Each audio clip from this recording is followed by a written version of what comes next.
नमस्कार। मार्गदर्शन कार्यक्रम में आप सबका स्वागत है। हमारे कार्यक्रम के मुख्य उद्देश्य यही है कि लोगों को सही मार्गदर्शन करें और जीवन की अर्थ समझाएं। इसीलिए हमारे बीच आज कुछ इंजीनियर भाई बहन बैठे हुए हैं जिनके मन में कुछ प्रश्न भी है। उनका प्रश्न का उत्तर हम यहाँ पर देने की कोशिश करेंगे और उस प्रश्न का उत्तर देने के लिए हमारे साथ है राजयोगिनी ब्रह्मा कुमारी कमलेश दीदी, जो कि पिछले 50 साल से राजयोग की साधना की है और उसी से बहुत सारा ज्ञान उनके साथ है, जिसका कि वो आज सबको थोड़ा थोड़ा बांटने की चेष्टा करेंगी।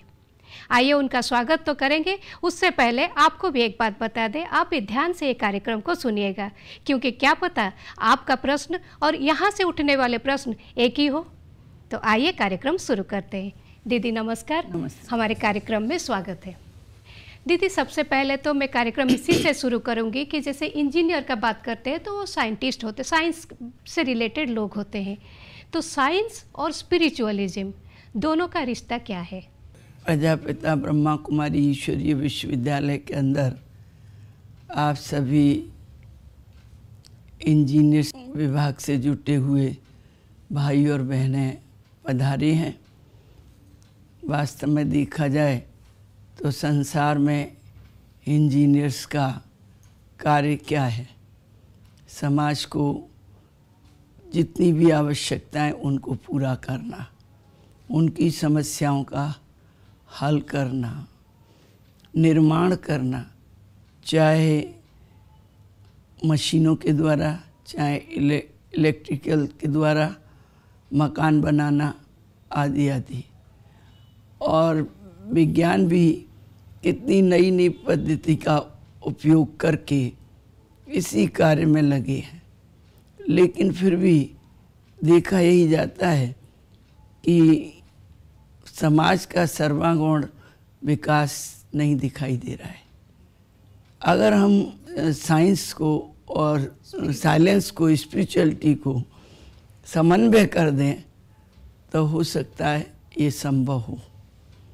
वर्तमान समय संसार में मनुष्य भौतिक सुख संपन्नता की ओर बहुत चला जा रहा है, लेकिन उसका जीवन एक टेबल के माफिक है। जिस प्रकार टेबल के 4 पांव होते हैं और अगर चारों का संतुलन ठीक नहीं है, एक पांव छोटा है या एक लंबा है, एक है ही नहीं, तो टेबल खड़ी नहीं हो सकती है, उसका संतुलित बिगड़ जाता है। इसी प्रकार मानव जीवन की संतुलन बनाए रखने में और सब समस्याओं का हल करने में 4 बातें आती हैं: शारीरिक रूप से, सामाजिक रूप से, मानसिक रूप से और आध्यात्मिक रूप। ये उसके जीवन के पांव हैं। जब इनका संतुलन बिगड़ता है तो वो ठीक से नहीं रह पाती हैं। देखा यही जाता है कि आध्यात्मिकता की ओर मनुष्य का ध्यान नहीं है, उसके लिए उसका समय नहीं है।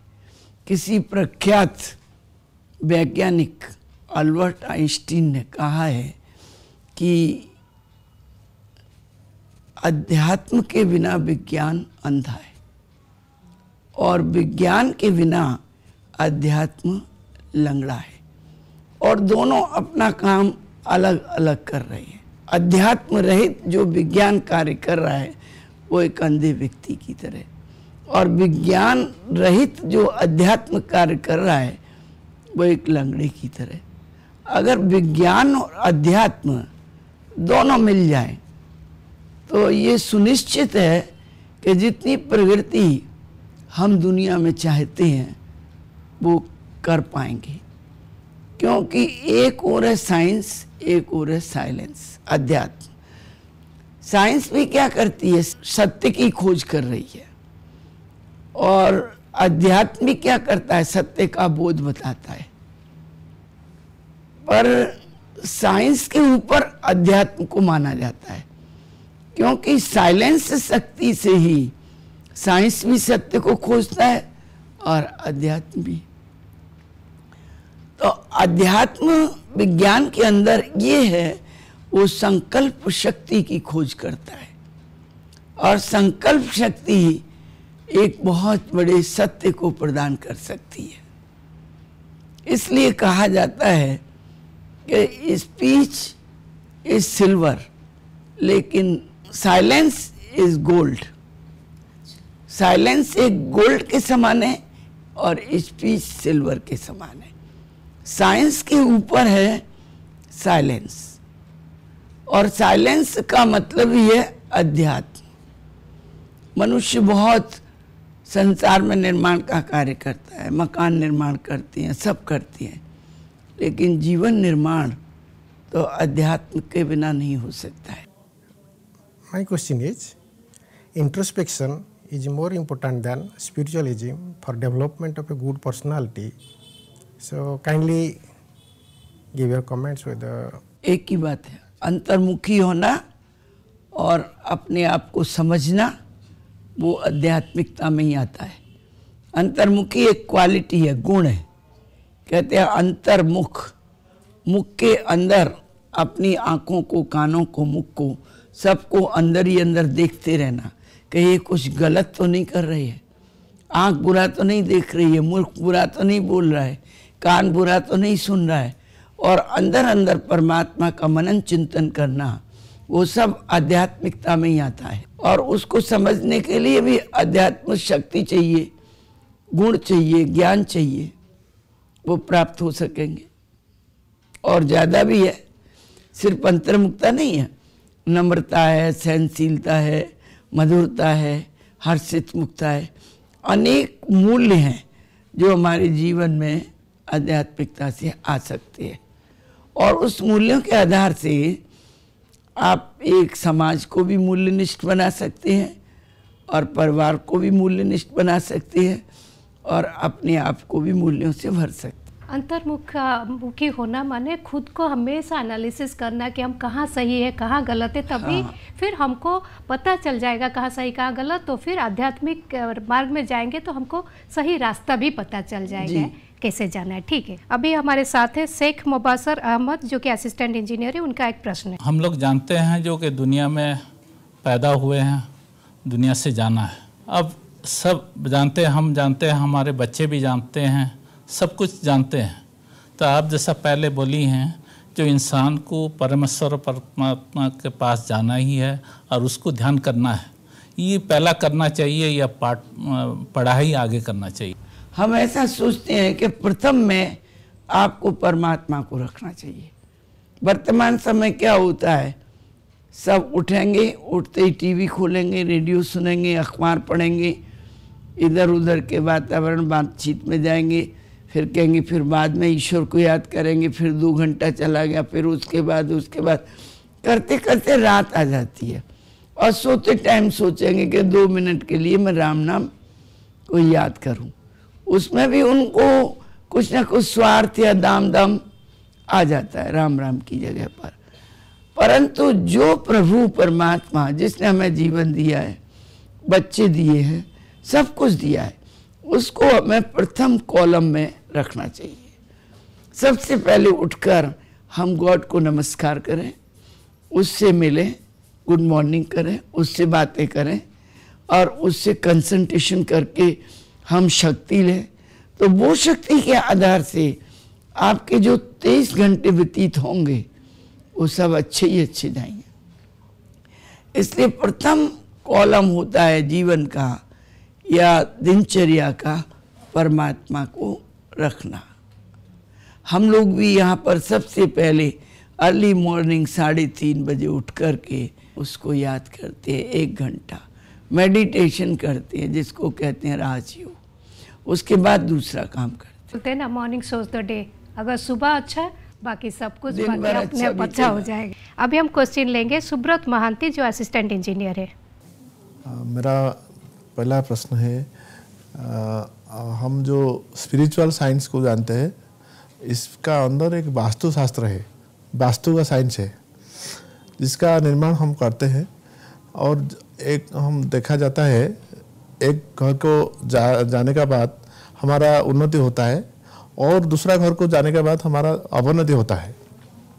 ये सब जो होता है स्पिरिचुअल साइंस में, ये कैसे होता है हमको थोड़ा पता है।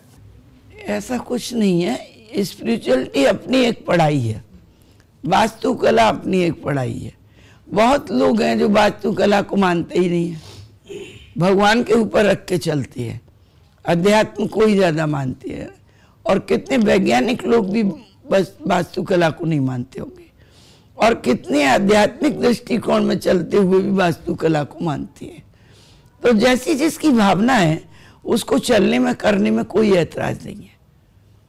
वास्तुकला को मानते हैं और कहते हैं कि इधर रसोई बनाए हमारी उन्नति है, इधर ये करें इसमें फायदा है, तो उसको करने में हर्जा कुछ नहीं है। अगर पहले से नहीं बनाए, बनाने जा रही है तो हर्जा नहीं है। लेकिन आध्यात्मिकता से वास्तुकला जुड़ा है ऐसी कोई बात नहीं, वो एक अलग अपनी पढ़ाई है और ये अलग अपनी पढ़ाई है। ये पढ़ाई में भी कितने लोग वास्तु को मानते हैं, कितने नहीं मानते हैं। हम तो मानते हैं, लेकिन कितने आध्यात्मिकता में हैं जो वास्तुकला को नहीं मानते हैं, क्योंकि हमने अनुभव किए। और वास्तुकला के भाई भी ये आध्यात्मिकता में पढ़ते हैं, तो उनके अनुभव के आधार से हम मानते हैं। बहुत लोग मानते हैं, दोनों अलग अलग चीजें, अलग आप अलग जैसा चाहे लेकिन आप जैसे आपकी इच्छा है उसको मानने की तो मानिए, लेकिन आध्यात्मिकता में जुड़ने से तो आपकी और सब बातें भी उन्नति पर होंगी। तो एक डॉक्टर को देखे, एक डॉक्टर जब एक क्रिटिकल पेशेंट को चिकित्सा करते हैं, वो बोलते हैं मेरा जो ज्ञान है मैं तो कोशिश कर रहा हूँ, आप भगवान पर भरोसा रखिए, अब अच्छा हो जाएगा। ऐसे भी कोई वकील को देखिए, वो बोलता है आपका केस मेरिट नहीं है, मैं कोशिश कर रहा हूँ, भगवान के ऊपर भरोसा रखिए, ठीक हो, आपका केस समाधान हो जाएगा। मगर एक इंजीनियर जब घर बनाएगा, एक पोल बनाएगा, तो बोलेगा मेरा ज्ञान जितना है मैं तो बना दिया, आप भगवान को भरोसा रखिए, वो घर में रहिए कि पोल में जाइए, कोई नहीं जाएगा। मगर वो जब बोलेगा ये ठीक है मैं तो उसको बनाया हूँ, मैं गारंटी देता हूँ आप जाइए, कुछ नहीं होगा, तो लोग फिर जाएंगे। तो क्या मतलब होता है? नहीं, ऐसी कोई बात नहीं है। परंतु आजकल देखा ये जाता है कि इंजीनियर्स लोग मकान बनाते बनाते या कुछ करते करते उसमें अपना फायदा ज़्यादा सोचते जाते हैं कि भगवान तो दिखाई देता नहीं, अदृश्य है, लेकिन जो बनाने वाला है सामने दिखाई दे रहा है। अगर आप कह देंगे भरोसा करके भगवान पर रहो, तो उसको डाउट आएगा कि भगवान पर भरोसा कह रहा है तो जरूर इसमें कुछ गड़बड़ी है। लेकिन आप कहोगे मैं गारंटी करता हूँ ये कुछ नहीं होगा, सब ठीक है और सत्यता से बनाया हुआ है, तो आपके ऊपर वो ज़्यादा विश्वास कर लेगा और रह जाएगा। नहीं तो उसे डाउट आ जाएगा, क्योंकि आप डाउटफुली बात कर रहे हैं ना कि मैंने तो बना दिया, पर अब आप भगवान पे भरोसा करके रहो। उसका मतलब पहले ही से ही वो डरा रहे हैं, आप उसे भगवान को याद दिला रहे हैं कहीं ये टूट नहीं जाए, गिर नहीं जाए, ये नहीं हो जाए। पर आपको पहले से ये कहना चाहिए कि मैं गारंटी करता हूं कुछ नहीं होगा, आप इसमें रहिए, फिर देखिए वो भगवान से ज्यादा आपकी बात पे विश्वास करता है। दूसरी चीज़ ये भी दीदी है कि जब घर एक बनाते हैं वो एक जैसे मटेरियल थिंग है, हाँ। उसको हम लेकिन एक डॉक्टर जब ट्रीट करता है एक मरीज को, वो एक वो हमारे हाथ में नहीं है, उस चीज़ को हम कोई बनाते नहीं है, हाँ। उसीलिए हम भगवान के ऊपर ज़्यादा भरोसा उस समय करते हैं। हाँ। लेकिन इधर जब एक घर बनाते, कोई सामान बनाते, इतना मटेरियल थिंग है, उसके लिए तो खुद हम गारंटी दे सकते हैं, वहाँ पर भगवान का को लाने का ज़रूरत ही नहीं है अगर हम सही है तो। Engineers are the builders of nation. Today, we engineers from different walks of life of the state have congregated here to discuss many problems of the society, how best we can solve the problems. Definitely we have satisfied the answers given by this organization, and lastly we would like to request this organization how best the engineering community should work hand in hand with this organization so that most of the problems we could solve for our state. Brahma Kumari संस्था किस तरह से सब engineer को लेके, यहाँ बहुत सारे इंजीनियर्स आए हैं, अलग अलग जगह से आए हुए हैं, दोनों हाथ से हाथ मिला के कैसे एक नया निर्माण कर सकते हैं जो कि अच्छा हो। आपको पहले ही बताया कि अध्यात्म और साइंटिस्ट इंजीनियर दोनों का समन्वय होना चाहिए और दोनों मिलकर जो कार्य करेंगे उसमें 100% सफलता प्राप्त होगी। तो आपके पास जो विज्ञान की चीज़ है या इंजीनियर्स का कारोबार है बहुत है, लेकिन अध्यात्म से अभी अलग कार्य हो रहा है। अगर अध्यात्म को आप उसमें मिला लेंगे तो सारे इंजीनियर्स अगर उसमें मिल जाएंगे तो वो सचमुच एक ऐसे सुंदर समाज को गढ़ सकती है और सर्वगुण उसका विकास कर सकती है जैसा आज की समाज को आवश्यकता है। क्योंकि परमात्मा भी एक इंजीनियर है, मैं आपको बताऊं, वो सबसे ज्यादा सुपर इंजीनियर है। और आध्यात्मिक शक्ति का मतलब ही है परमात्मिक शक्ति। जब उस शक्ति और आध्यात्मिक शक्ति सब आपके पास इकट्ठी हो जाएगी तो सर्वागुण विकास संसार का या समाज का ऐसा हो ही नहीं सकता है। क्योंकि आने वाला जो समाज है उसमें भी इंजीनियर्स कार्य करेंगे। इसलिए आप देखिए आज हमारे ईश्वरीय विश्वविद्यालय के अंदर हजारों इंजीनियर हैं जो अपने जीवन का निर्माण भी कर रहे हैं, अध्यात्म शक्ति को लेकर इंजीनियरिंग कार्य में लगे हैं। उनके अंदर ये भावना नहीं है कि हम कोई को ऐसे ही काम कुछ नहीं करें और ठगते रहें और कोई बेईमानी का काम करते रहें या लूट खसुट करते रहें, रिश्वत लेते रहें। ऐसा कोई अध्यात्म वाला इंजीनियर नहीं होगा। अपनी इतने सुंदर सैलरी के ऊपर चलते हैं और भगवान को साथ लेकर चलते हैं जो उनको आगे रास्ता एकदम साफ दिखाई देता है। तो इतने सब जब मिल जाए, सब प्रकार के इंजीनियर, अध्यात्म और विज्ञान दोनों मिल जाए तो वो क्या नहीं कर सकेगा, सब कर सकता है। दीदी, समय का निर्देश मेरे पास पहुंच गया है कि अब ख़त्म करना है, लेकिन आपको बहुत बहुत शुक्रिया। आपने इतने सारे लोगों का प्रश्न का उत्तर दिए, सबको सही मार्गदर्शन करने में सहायता कर रही है। बहुत बहुत शुक्रिया। आप लोगों के भी बहुत बहुत धन्यवाद। आप लोगों ने अपना बहुत बिजी लाइफ से थोड़ा सा समय हमारे लिए निकाले, यहाँ पर अपना प्रश्न पूछे। आशा करते हैं कि हम आपका प्रश्न का उत्तर आपको ज़रूर मिला होगा। तो दर्शक बंधु, ये था हमारा आज का कार्यक्रम। आपको अच्छा ज़रूर लगा होगा। जैसे भी लगा हो, आप इससे ज़रूर कुछ सीखे भी होंगे। इसी के साथ हमारा कार्यक्रम को हम यही रखते हैं। फिर मुलाकात होगी। नमस्कार। धन्यवाद।